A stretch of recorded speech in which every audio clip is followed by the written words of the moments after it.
Welcome back to Hiveswap Friendsim, everybody. My name is Broadmus. Last time we did L-Word, Cerulean Blood. It was kind of fun. Little dull compared to the rest in terms of action, but it was cute. It was a fun little story.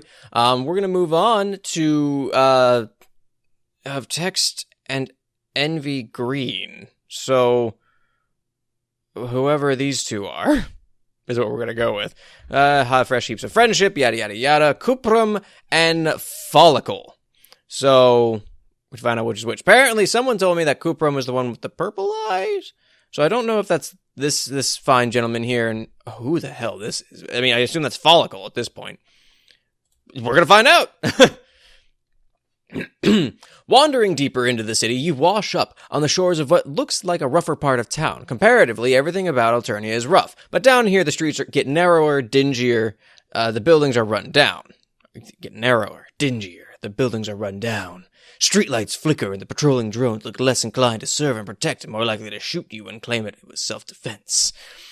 There's a bit of societal commentary there. You haven't seen any tracks, but if you had, this place would definitely be on the wrong side of them.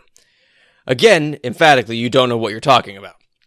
Everything you know has been gleaned from exceedingly painful trial by fire, but this looks like the sort of place no one cares about except the people who live there. A noisy group of trolls spills onto the street up ahead. You quickly duck behind a row of garbage cans. Okay, transition, here we go. Oh, the mighty Empress. You have recently become gun-shy around groups, especially since most of these guys look fancy and are wearing symbols in varying shades of blue. Oh, a group of highbloods. Good, that's good for me. Not to generalize, but bluebirds are starting to freak you out. Everybody here messes with you, but the higher caste do it with a government sanction. Okay, fair enough. These particular bluebloods all look as lost as you did several friends ago. Gazing around in varying flavors of amusement and frustration, they glance nervously between each other and the looming buildings on either side.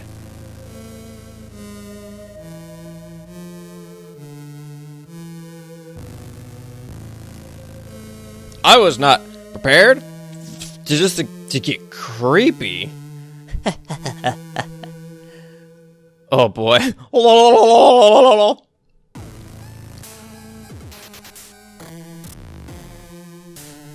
Okay. With a hot jolt of adrenaline, you realize you aren't the only person hiding in a pile of garbage. There's someone else. Two someones, actually. What you initially take as one large lumpy troll resolves on second glance into two smaller trolls, a girl and a boy. The girl is clinging to the boy's back like a very greasy sloth. It looks like a pretty precarious position, in your opinion. You've recently become an expert in falling down. I've fallen down a lot. They're both skinny and stringy, and damn, you thought that smell was from the garbage, but it might be them. Oh, boy. Little blues just busy living their pathetic lives, walking out of their hives, straight into our trap. Idiots never see it coming. You ask if they mean the trolls out on the street. Probably you should just mind your own business, but when the fuck have you ever done that before? That's a good goddamn point. Also, it's nice to see someone besides you getting mocked for once. You kind of want to join in on the mocking. Who the fuck are you? Where'd you come from? A trash creature! Born out of trash! Well, so much for not getting mocked. These two are probably equal opportunity mockers, though. They mock everyone. Kind of like Polypa had been with murder. It's only a step below murder, really. In some opinions, it might be a step above. They keep sniggering. You can't keep... Isn't it supposed to be sniggering? I don't know what is... I don't know what that word is. You can't help thinking you are being called out. Stick up for yourself, or take it lying down. I'm gonna stick up for myself. God damn it, I've been beaten into the dirt by 10, 11 other trolls at this point. You put it to them, offhandedly, that perhaps it is they who are the trash creatures, since they are the ones who smell like they've been rolling in it for the past few days. For some reason, this makes them laugh even harder. Kuprum, check out the badass we got here. Oh god, I hate him. In my face when freaky callbait nerdlord talks back. Why don't you run and cry about it? Yeah, go and tell your Lucis on us. The girl tugs at the boy's hair and then they're off, cackling and running up the street with a weird, stumbling gait. They leave you all on your lonesome. Fresh friendship opportunities withering on the vine. You probably dodged a bullet, but you can't prevent the oncoming. Game over. It's for the best. Alright, well... There's the bad ending. Let's see if we can get a good ending. God damn. This is gonna be another case with Zebra where I don't know if I want to be friends with these shitheads. One of them's like a fucking... like, just a memer. Just a real memer, that Kuprum. Yeah, yada, yada, yada, yada, ha ha ha, sniggering, yeah, ha ha ha, trash creatures. Alright, take it lying down. You never thought about what a weirdly sexual idiom that is. Regardless, you decide to swallow your protest, but hey, that's pretty sexual also. Thanks, English language. You don't want to start out a friendship with hostility. If you'd had parents, they would have told you that 2 wrongs don't make a right, but 3 rights make a left. And now it's time for the show! You could argue it isn't worth trying to befriend people who open with insults, but that's just how people are here. You gotta roll with it or get out of town, and since you literally can't go anywhere, you'll just roll, and you really, really want more friends. No, I don't. I have 10. Zebra doesn't count. I make friends with that shithead. I already have 10 friends. One of them who's straight up cool with murdering people. That's a powerful ally. Addiction is a powerful thing. Oh, I'm friend addiction. I have my friendship addiction. Hello, my name is Brotimus. I have a friendship addiction. Hi, Brotimus. You admit that you don't have a lusus and that you are pretty used to insults these days. You include an affected shrug to demonstrate just how easily everything rolls off your back. You add in the contrite little kick at the payment and hang your head, even if you aren't quite sure what you did wrong. Whoa. Rusty dogs on their own damn self. Don't have to do shit. This could be kind of relaxing for us. The girl turns her weird, spidery face toward you. You should come hang out. Wait, what? You want to hang out with this bottom feeder? They look like a huge drag. I already have enough dead weight with your ass to drag around. Oh man, you really hit the jackpot with these guys. 2 friends for the price of 1. Yeah, but it's like winning a jackpot of shit. To answer your earlier question, you may have forgotten you asked. Kuprum hacked their Palm Husk's GPS to bring them down here. Idiots can't do shit without their fancy tech. The bluebloods are all arguing now. Ooh, I don't like that face you two are all arguing now. Somebody throws a punch. You figure it's a good prank if a little mean-spirited. Follicle stops yanking at Kuprum's hair and looks at you. They didn't give me their names. Wow, you really are pretty basic. Hey, Kuprum. She gives his hair another yank, like it's reins and he's her horse. Kuprum grins, showing a bunch of big, blunt teeth. He raises a hand that crackles with white-hot energy. So, like, I'm kind of curious, actually. Is Follicle actually, like, a blue blood? Or a cerulean blood? Because cerulean bloods are all kind of arachnid-based. And the character said that she has a weird, spidery face. And she's, like, clinging onto his back. Is she actually supposed to be a cerulean blood, but she's just wearing yellow? So she can... I don't know. Maybe I'm thinking too much in this. Maybe it's just what it looks like. Your stomach clenches and your feet leave the pavement, just enough for your toes to drag along the ground as you float over to them. For a few seconds, you have zero control over your body. Kuprum lets you go, and you land hard enough on your heels to make your ankles twinge. One of the flickering streetlights shines down on Follicle's face. What you had initially taken as deep-set eyes are actually... no eyes. They are black holes in her face. It looks super creepy and also super painful. Okay, I wasn't sure if she had eyes or not. Yeah? So what? You think I would just have eyes like some kind of normie? You would never accuse her of that. That isn't really a word you have in your lexicon. He keeps doing that, saying the word instead of... oh, he actually is saying LOL. It's actually a hell of a power play. Goddamn idiot doesn't know what... do a case of void rot when they see it. Have you ever met a gold blood before? You have, but you aren't sure if Sarava counts. They're an internet celebrity, for one thing. For another, they have eyes. Well, one eye, and the other one wasn't lost to void rot, whatever the hell that is. You wonder if that's why she's on top of Kuprum. Like he's some kind of combination steed and seeing eye dog. Void rot means my body doesn't retain energy like it's supposed to. Just look it up on Gorgle. It means I'm dying. Constantly. All the time. You almost point out that technically everyone is dying all the time, but you sense this isn't this moment for fake deep fuckery. That really sounds like it blows, though. You tell her how sorry you are. What do you mean? Or what do you mean? Why would you be sorry? You didn't do anything. Besides, stand there, looking ugly. Idiot thinks it makes a difference. Like what they think actually matters, lol. Can't wait for Trizza to take this one down to the coalfields for a little R&R. Rest and relaxation? That sounds nice, actually. Rampage and rending. Ah. Wow. And here was me thinking we could get through the whole conversation without bringing up precious Trizza. Hello, Trizza rules. I love Trizza. I know. Dipshit. A gold blood? He's a low blood. He should fucking hate Trizza. You rack your recent memories, trying to figure out if you know what a Trizza is. Or who. Trizza is basically the third member of this relationship. Considering how goddamn horny you are. To get her cybernetic tentacles up in you. Wow. What? Is that supposed to make me feel bad? Sounds great, actually. You watch too much Eastern Alternian pornography. That'll be way better than sitting around with you. Always sucking me dry. This sure is something you're witnessing right here. It must be that black rum stuff Zebra had briefly filled you in on. You cock a hip. You cock a hip and compliment them on the obviously incredibly healthy pitch romance they have got going on here. Because as everyone knows, there's nothing two people in a lover spat like more than someone interrupting them to spout random bits of cultural knowledge. That separates them. Metaphorically, at least. Physically, Follicle stays clinging to Kuprum's back. Wrong again, fuck bulge! We're pale. So they're moirails. So pale. Oh, pale. That's a nice one. The petting one, where you talk about your feelings and then don't have sex. What? You got something to say? You guys really don't seem to have your shit together. You guys seem like you have a wonderful, stable relationship. Fuck. I'm gonna tell them they don't got their shit together.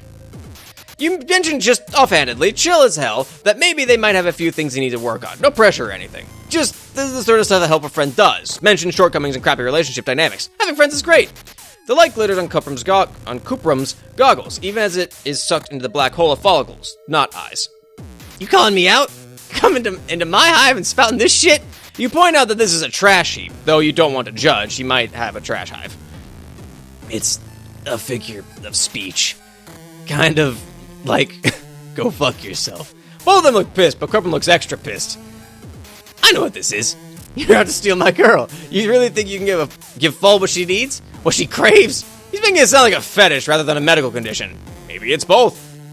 Whoa, wow. You really gotta come at me, motherfucker? The hairs on the back of your neck stand on end. That's how loud he yells. Or maybe it's the crackles of energy slowly emanating from his pores and building like a sine wave.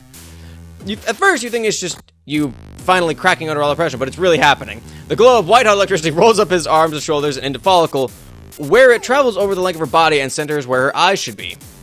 She shivers and lets out a short, slightly lewd sound. Her hands tighten in Kuprum's wild hair.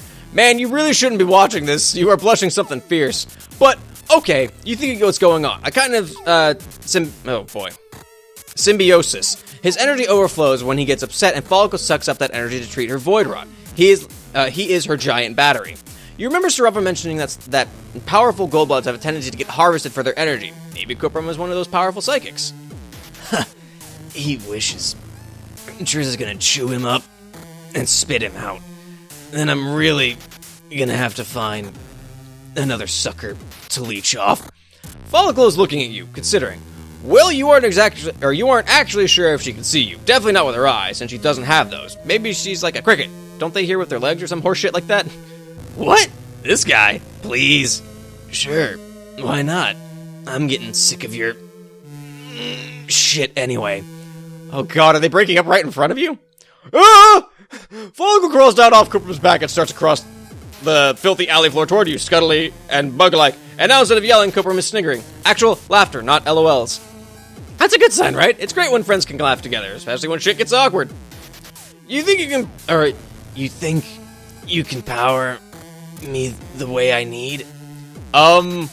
Whoa, she's right in your face. She really, really needs a shower, but you don't have room to talk. It's been a long time since Tagora's ablution trap. Yeah, it has been a while. Besides, judging someone based on their personal hygiene is shallow, right? It's what's on the inside that counts. Yeah, you're sure that's the sort of thing that makes you deep? Seriously, you have so much love to give. Friend love is what you're all about. Maybe this is what all the desperation is leading up to. The slow raising of your friendship level in order to reach this peak of unbelievable bro power. Bro power. To free this young Goldblum from a codependent relationship, you've been conditioning your body, putting it through its paces, building up a tolerance to bullshit, and just bathing in metaphorical resonance. Follicle kisses you. Wow, that is friendly. Lots of people kiss their friends, you're pretty sure. Maybe? Yeah, you are super progressive. This is fine. You sort of wish that the first alien tongue you've had in your mouth didn't taste like Cheetos, but you can't have everything in this life. But holy shit, you're doing it. Is she like a mosquito? You feel a rush of energy flow through you, lighting up your whole body and pouring into Follicle, filling her to the brim with the power she needs, the power she craves. God, you are the best friend ever. It's you rock. You seriously... Oh, he's laughing. The best. Oh, son of a bitch. You feel something warm on the back of your neck, and Kuprum is giggling right next to your ear. Somehow, while you were busy kissing his girlfriend, he hung up behind and started kissing you too. Well, more just putting his mouth on you and moving his tongue around. He must be feeding psychic energy into you, which Follicle is sucking out of your mouth. They're using like a goddamn copper wire. You could maybe be into it if you weren't behind a dumpster and if you were looking for anything more than some good old-fashioned wholesome friending. Kuprum, fuck off. Don't help. You aren't involved in this. Kuprum is still laughing, and he's adding the LOLs back in, which you like even less when they're pressing against your neck. Or pressing against your neck. He steps back, and the flood of energy lets up. You go from feeling like a light bulb to feeling like a steadily deflating balloon. Follicle kisses you again. It still tastes like Cheetos, but also like dying. Like your entire body's been placed in a juicer and a giant is squeezing down. Your muscles twitch and drool drips out of the corner of your mouth. Follicle must be the only thing holding you up, because when she steps back, you slump to your knees, then go down on your side. Your fall is broken by some old rotten fruit. Cool. This... Time out. What the fuck just happened? Someone mentioned in a previous video, might have been the last video, might have been the video before that, where I was in for a real treat with the next volume. Is this what you fucking meant? This got fucking weird, man. Like, weirder than the other ones. Follicle stands silhouetted against the streetlight in all her greasy glory. Thanks, Normie. That'll hold me for maybe, like, the next 15 minutes. A fog closes in on you as you lie on the filthy pavement. Is it the fog of death, or just impending unconsciousness? You don't know. One thing is for sure, though. It is not the fog of impending friendship. Oh, man. Let's see if I get the good ending. Let's just speed run this bitch. Wow, that was fucked. I was not emotionally, mentally, spiritually prepared for whatever the fuck just happened to me. Alright, let's double power this. Yada, yada, yada, yada, yada. You two are fucking freaks. Oh my god. Okay. You guys are like, okay. Yeah, stable relationship. Right. Glad you understand.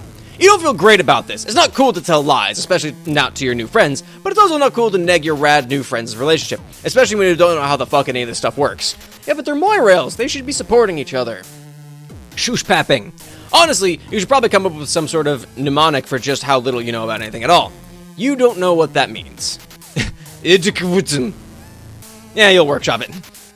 Oh, well, you actually seem okay. Obviously a huge normie freak, but okay.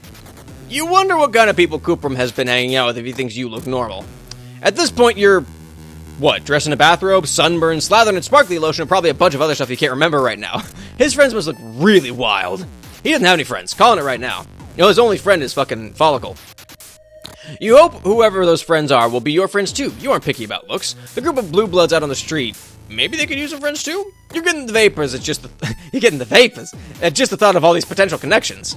You start around the dumpster to find out. Kuprum grabs the back of your shirt. Where do you think you're going? Idiot tries to make decisions for themselves. The decisions are bad. Nobody's fucking surprised, lol. You point out, very respectfully, that all these people look pretty lost and confused. You assume the prank is over now. Everyone can shake hands and go on as friends. This is idiotic considering that what you have learned about Alternia up until now. Not a prank. This is war. It's not over until all of them are dead or crying. Well, okay. As long as you aren't the one dead or crying, none of the high bloods look too close to doing either, though. They are standing in a clump in the center of the street, nervous, but fine.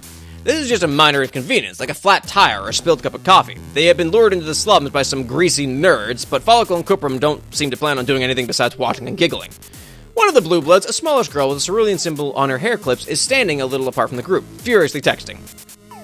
That face when dirty blueblood girl starts losing her cool. Should have known one of them would crack. You aren't sure what's going on. You aren't sure what's... Yasuga. Still not great. Wriggler's calling the damn drones. Usually highbloods wouldn't go running to them like that. Don't want to admit lowbloods got one over on them. When you get owned, fucking own it! That could go on a t-shirt. Follicle and Kuprum seem bummed with that there. I love that side thing. Like, that could be a t-shirt. Anyway, Follicle and Kuprum seem bummed that their prank is going to end so fast and with so little damage done. But isn't that the point of a prank? That everyone gets out of it relatively unscathed? Anything more and it becomes an assault. Overhead, there is a whir and a clank. Loud, but not loud enough to prepare you for the damn flying bus coming in for a landing out on the street. Holy shit! You don't think you've ever been so excited about public transportation. You're confident that continuing your ramble across this alien world is the best thing for you, but gosh, it would be nice to rest your feet for a little while. Even better, none of the trolls getting on the bus seem to have any money or travel passes. Perfect! You don't have any of those things either. You start around the trash pile again, and this time 2 pairs of hands grab onto the back of your shirt. Dude, where the hell are you going?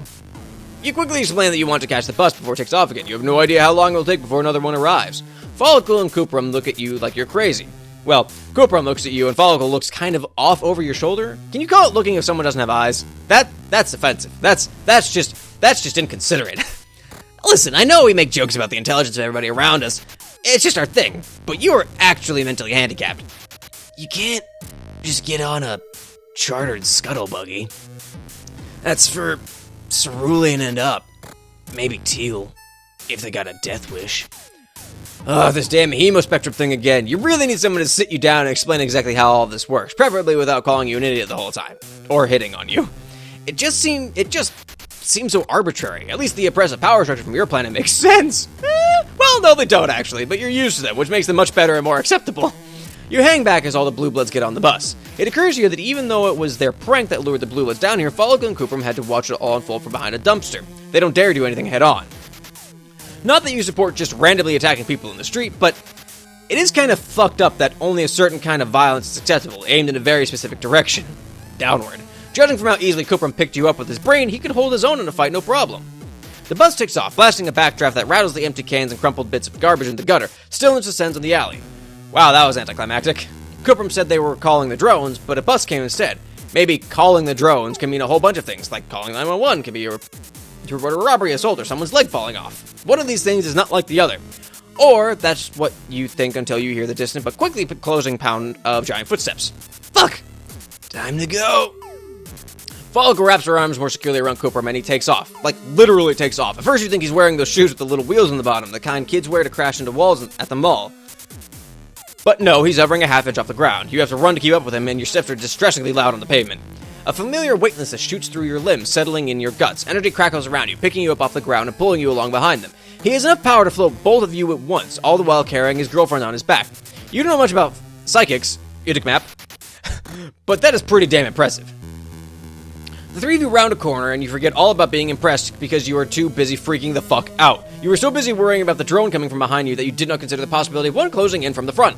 This one is smallish, but it's still a lot bigger than you, and a lot spinier, and a lot more endowed with dangerous lasers, and it's focused on three of you instead of someone else. You, Follicle, and Kuprum make a similar noise. It goes a little bit like, smash. The smash at the end comes from Kuprum picking all three of you up with his brain and tossing you, just as the drone shoots a laser out of its torso. It blasts the pavement where you had been standing into craggy smoking chunks. You tumble feet over ass into the alley wall. Concerning pain twinges through your healing ribs, but you were just so used to injuries at this point you barely wince. What's more concerning is Follicle. The blast rips her off of Kuprum and sends her in the opposite direction against the alley wall with you. She immediately curls into a ball, like a pill bug with a lot of hair. She doesn't respond when you ask her if she's okay, and you aren't sure if you should touch her. You shouldn't move injured people, right? Especially not injured people with void rot. I'm fine. I'll live. Oh, fuck. The drone had a 50-50 chance of coming in your direction instead of Kuprom's, and surprise, it did! It moves altogether way too fast for something that size. Aren't things supposed to be slow? That's what video games taught you. Video games wouldn't lie, would they? Fuck, shit, hell, you come all this way, dodged so many dangers, made so many friends, and now you're just gonna get lasered by some huge spiky robot monster thing. Are they even robots? They kind of look organic, but so do, like, the couches here. But you digress, it's going to kill you. But instead of dealing you a quick fatal blow, the drone stops in the center of the street. Its big, ugly head swivels toward Follicle. Oh god, is it possible you found someone more gullible than you are? Alternia definitely doesn't seem like a great place to be the weakest link. As usual, you are next to useless. All you can do is watch as the drone takes heavy steps toward her. Desperate, you kick a nearby trash can. You shout, you make as much noise as you can, trying to draw its attention. Once you have it, you aren't sure what you're going to do with it, but you aren't worried about that right now. The drone grinds to an uncertain halt. Its head slowly turns towards you, then back to Follicle. It can't make up its mind. Should it go for a void rod or the noisy asshole? You look around for weapons while it's frozen in indecision. There's nothing here but empty bottles and tiny pieces of concrete. You really are a worthless wreck. Your new friend is about to get stomped or blasted or kicked with a giant metal leg, and all you can do is hop around like a maniac and smash a trash can. Fuck. Luckily, for once, you aren't the only one here. Your new friend already has a friend. You're really friend crashing here. What the fuck just happened? Kuprum doesn't screw around. He rises up on a wave of crackling power, attacking the drone by, well, basically just by putting his hand on its big, ugly head and discharging as much energy as possible, frying whatever brainstem the thing has. You try to be at least a little bit useful and drag Follicle out of the way of the drone as it falls, but it doesn't fall. It just shuts down. The evil red glow of its eyes dies, and it goes still. It becomes just a giant, ugly statue of an alien robot in the middle of a filthy street. That was a lot of adjectives. Kuprum drops like a rock, and before he's even out of the air, he's on his way to Follicle. He shoves you out of the way. Vol, are you okay? Please say you're okay. What the fuck, Vol? Follicle buries her face in Kuprum's chest, her two little fists clinging tight to his arms. Her shoulders rise and fall. She's taking huge breaths like she can't get her lungs to work right. Do trolls even have lungs? They probably call them something weird, Respiratory sacs, breath glands, suck sphincters. I'm fine. Idiot. You had a snide comment all ready to go concerning appreciating your loved ones while you can before a big metal monster comes and squishes them, but sitting here watching Kuprum hold Follicle like he never wants to let her go, well, all your sinus drains into a puddle at your feet. You don't know them. You don't know their life. Their relationship might not be the healthiest, but honestly, whose is? You've seen some really bad shit, both here and back home. Hey, you okay, dork? Yeah, you really are, thanks to them. Alright. Kind of a win. Not 100% how I feel about that. Really, the first ending I got was the better one as far as I'm concerned. Alright, well, that was fucking something. That was more exciting than L-Words, at least. It had a bit more punch, a little bit more kick to it. Don't like them. God, I don't like them. So, like, the two people I've not wanted to be friends with, like, wholeheartedly are those two and shithead, Zebra. Because, god damn, they're just bad people.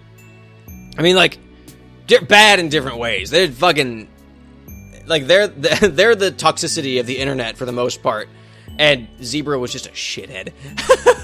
But I hope you enjoyed watching this, everybody. If you did, make sure you click the like button. Let me know that you liked it. Subscribe so you can keep up with my stuff. I think there's a new Friendsim. I think a new Friendsim, by the time this video came out, it came out yesterday. So you should see it next week. If not, then there's a new Friendsim that didn't come out. That's how it goes. I'm kind of flying by the seat of my pants here. But, tell your friends. Just share this with them. If they're homestucks, great. If not, they'll probably be confused as hell. And comment. Let me know. I got some comments I gotta get back to, actually. I gotta make some replies, so yeah. But I hope you enjoyed this, everybody, and I'll see you next time. Later.